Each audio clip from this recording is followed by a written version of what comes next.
You're listening to Lead Through Life by Stu Darling, narrated by Stu Darling. Dedication.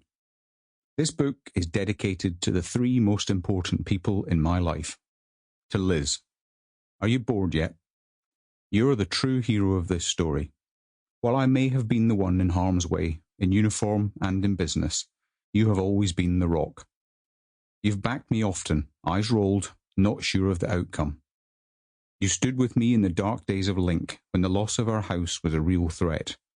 You brought up two awesome children, with the uncertainty of my return from numerous sandboxes. To Rachel and Andrew.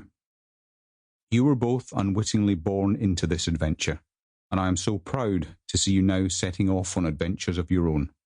My absence through many of your childhood years was an unfortunate part of this story. I am so grateful for both of you, the strong people you have become, and for your not-so-tacit acceptance of being the only two people on planet Earth for whom the mantra was not ask for forgiveness, not permission, until now. You taught me to love through life. Forward. Leadership is a skill that has a compounding effect on every area of your life. It is a skill that deserves to be mastered if you are a person of aspiration. Because the majority of people take their cues and direction from leaders, it is required in all aspects of our lives, from family to business to war zones. Stu Darling brings a fresh approach to leadership, and much of that comes from the diverse range of experiences in which he developed himself as a leader. From Iraq and Afghanistan to the boardroom in Wellington, New Zealand, Stu has developed a practical and applicable framework to get the best from yourself and others. I encourage you not just to read this book, but to make the decision to master the lessons and apply them in your leadership journey. Dr. Sam Hazeldine, Director and founder of samhazeldine.com. Chapter 1. A Life Less Ordinary. You are the man of the family now. You are the man of the family now. It's an interesting comment when it's uttered by a minister of the church to a 10-year-old in the hours after his father has died. Then followed up with the order to get the atlas to finish your homework later that same evening. It was a moment in time that was pivotal for my understanding of what it means to be a leader. I had realized, subconsciously at least, that I was my own responsibility. Death is an interesting concept for a child to process. I remember much of the day my father died and the days that followed, very matter-of-factly. The conscious brain does that. It protects us from the horrors of what we're going through.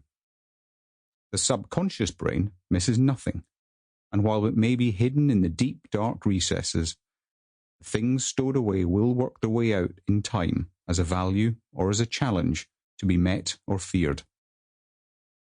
My sister and I arrived home from school that November day with Mum, who'd collected us from a friend's house, standard practice in a household with two working parents. Dad's car was already in the driveway when we got home. This was odd, as he generally did not return from work until after 6 o'clock each night. When we got into the house, my younger sister went upstairs and promptly came back downstairs telling Mum, "Daddy's asleep upstairs."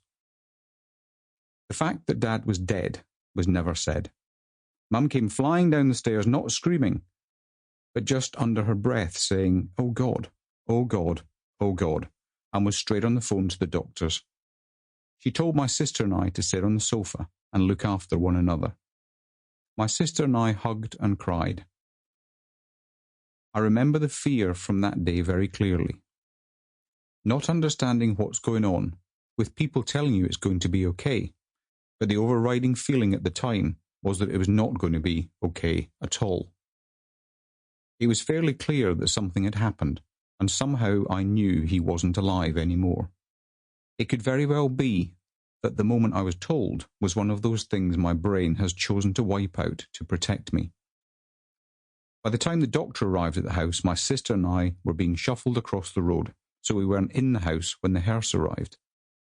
It's funny, the things the brain chooses to retain and those to discard. In order to Sample complete. Ready to continue?